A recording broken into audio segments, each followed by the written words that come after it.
नमस्ते and welcome to our channel. आज की वीडियो में हम बात करेंगे मुंबई के बारे में। इस वीडियो में हम मुंबई के facts, history, geography, economy, transportation, culture और टूरिज्म ऐसे बहुत सारी चीजों के बारे में बात करेंगे, तो वीडियो को लास्ट तक जरूर देखिए। तो बिना टाइम गवाते हुए चलिए वीडियो को शुरू करते हैं।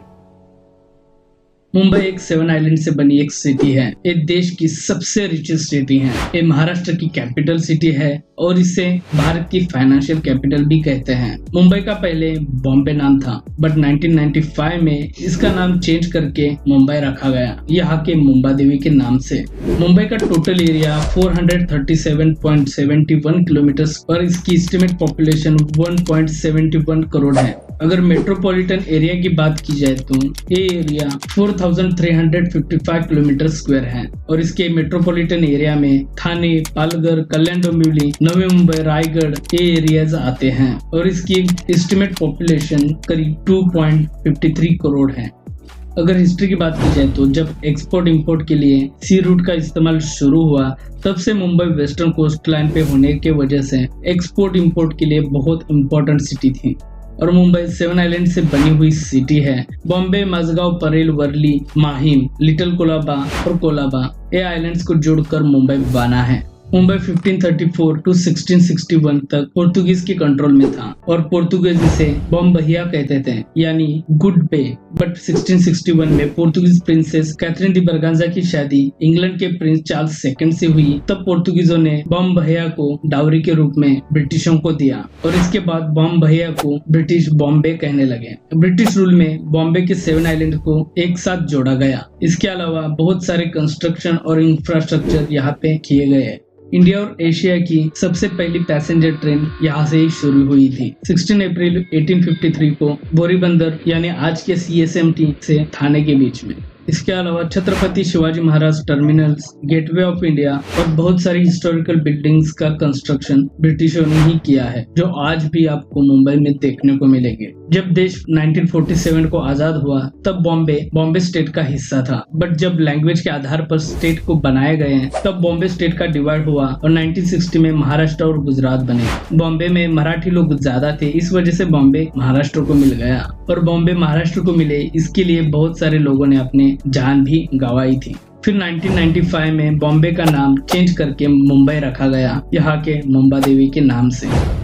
अगर इकोनॉमी की बात की जाए तो मुंबई देश का सबसे रिचेस्ट सिटी है और इसे देश की फाइनेंशियल कैपिटल भी कहते हैं। एज पर 2021 की रिपोर्ट के हिसाब से मुंबई की नॉमिनल GDP करीब 277.98 बिलियन डॉलर से भी ज्यादा है और PPP के मामले में एक करीब 606 बिलियन डॉलर से भी ज्यादा है और ये देश के टोटल GDP में 6.16% कंट्रीब्यूट करता है और GDP पर कैपिटा $23,000 है। मुंबई की इकोनॉमिक ग्रोथ के पीछे finance, entertainment, manufacturing, service and trade ऐसे बहुत सारे मेन सेक्टर्स का हाथ है। मुंबई में बहुत सारी बड़ी कंपनीज के हेड ऑफिसेस है। इसके अलावा reserve bank of India, Bombay stock exchange, national stock exchange, SEBI और बहुत सारी बैंक्स और मल्टीनेशनल कंपनीज के हेडक्वार्टर्स मुंबई में आपको देखने को मिलेंगे। बॉलीवुड दुनिया की सबसे बड़ी फिल्म मेकिंग इंडस्ट्री मुंबई में ही है। इसके अलावा M3M हुरून के रिपोर्ट के हिसाब से देश के 187 बिलियनर्स में से 67 बिलियनर्स मुंबई में ही रहते हैं और ये देश में नंबर 1 की सिटी है बिलियनर्स के मामले में।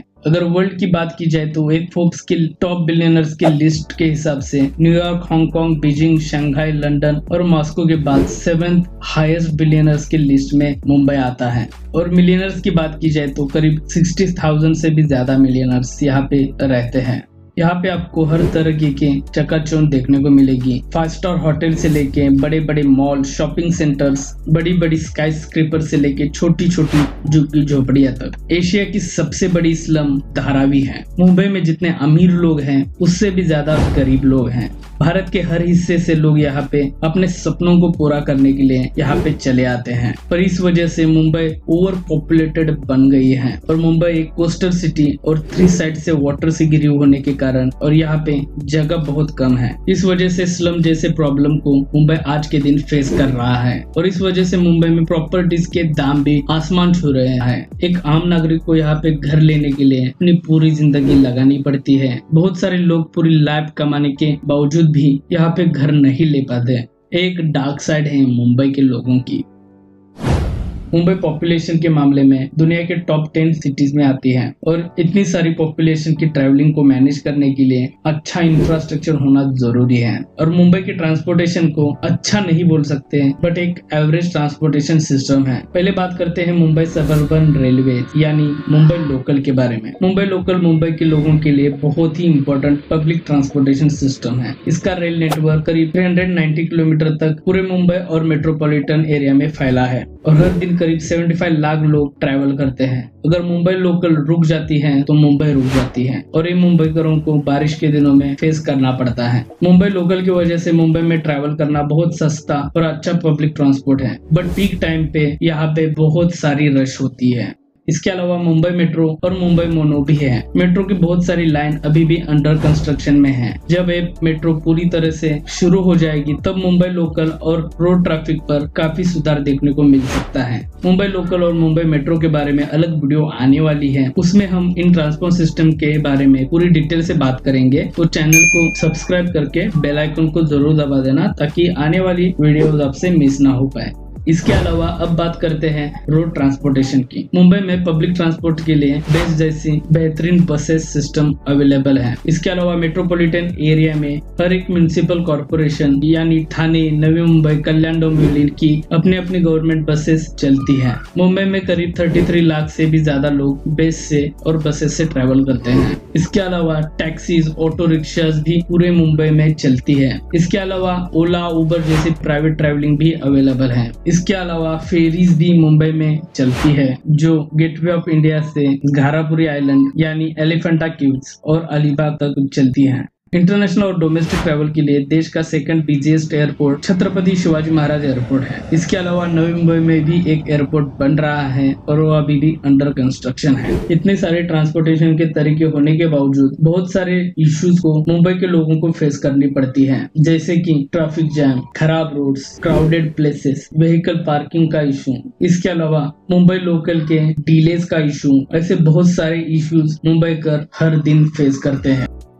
अगर मुंबई के कल्चर की बात की जाए तो यहाँ पे मराठी कल्चर हर तरफ देखने को मिलता है। इसके साथ कुछ हद तक गुजराती, मारवाड़ी, साउथ इंडियन और वेस्टर्न कल्चर भी यहाँ पे देखने को मिलता है। काफी वाइब्रेंट और रिच कल्चर यहाँ पे है और उसी हिसाब से यहाँ पे फेस्टिवल्स भी मनाए जाते हैं। यहाँ पे बहुत सारे फेस्टिवल्स बड़े धूमधाम से मनाए जाते हैं। इसमें गणेश चतुर्थी, दीपावली, होली, नवरात्रि, मकर संक्रांति, ईद, क्रिसमस, ऐसे बहुत सारे फेस्टिवल बड़े धूमधाम से मनाए जाते हैं।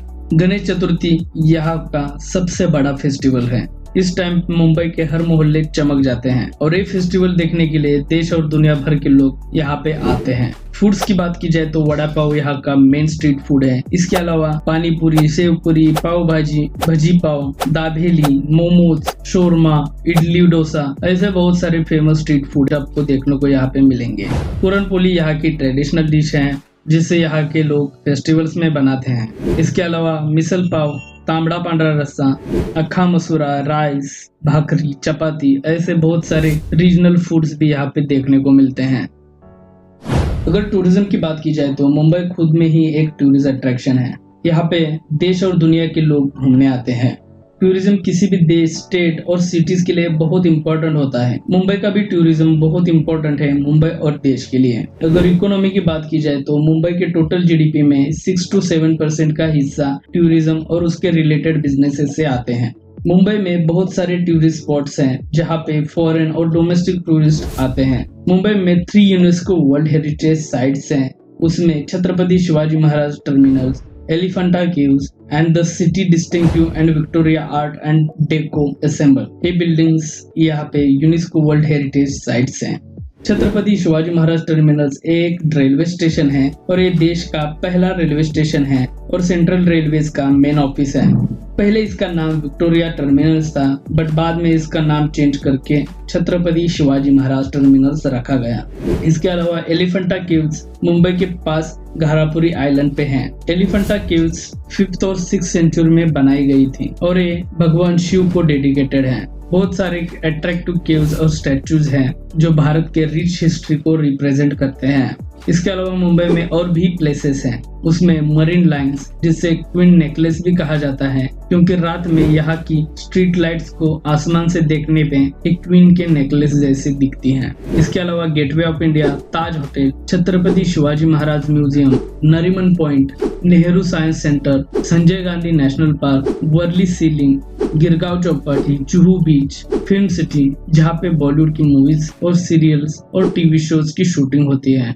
ऐसे बहुत सारे फेमस स्पॉट्स है घूमने के लिए। इसके अलावा कुछ फेमस मार्केट्स भी हैं जहाँ पे आप शॉपिंग कर सकते हैं। उसमें Colaba market, fashion street market, Crawford market, Dharavi market, यहाँ पे आप चीप रेट में अच्छी शॉपिंग कर सकते हैं।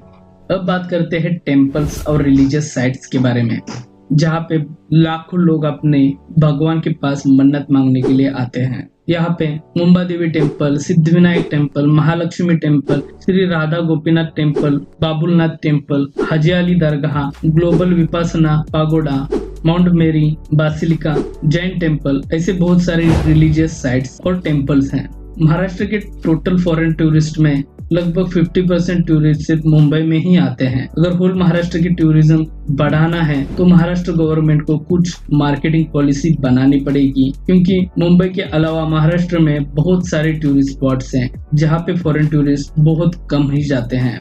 महाराष्ट्र की केस स्टडी भी चैनल पर अवेलेबल है। इस वीडियो के बाद आप वो वीडियो भी देख सकते हो। उसमें हमने पूरी डिटेल के साथ महाराष्ट्र को जाना है।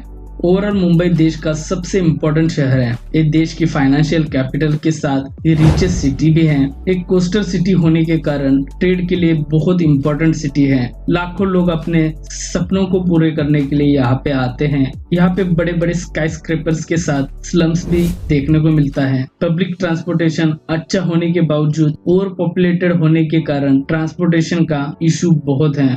बट जैसे जैसे new project, new business, new infrastructure बन रहा है, वैसे वैसे मुंबई और ग्रो हो रहा है। ओवरऑल मुंबई के बहुत सारे ओन प्रॉब्लम्स हैं, बट मुंबई दिन पर दिन एक बेहतर सिटी बन रहा है। तो फ्रेंड्स, ये थी पूरी डिटेल्स और केस स्टडी मुंबई के बारे में। तो ये वीडियो आपको कैसा लगा ये आप मुझे कमेंट्स में जरूर बता देना। अगर कोई डिटेल्स मुझसे मिस हुई हो वो भी आप मुझे कमेंट्स में जरूर बता देना। अगर वीडियो आपको अच्छा लगा है तो वीडियो को लाइक करके, चैनल को सब्सक्राइब करके बेल आइकन को भी जरूर दबा देना, ताकि आने वाली वीडियोस आपसे मिस ना हो पाए। आपके सपोर्ट की हमें जरूरत है और आप हमें सोशल मीडिया पे भी फॉलो कर सकते हैं। उसकी लिंक आपको डिस्क्रिप्शन में भी मिल जाएगी। तो दोस्तों, मिलते हैं आने वाली वीडियोस में। तब तक के लिए thank you and take care.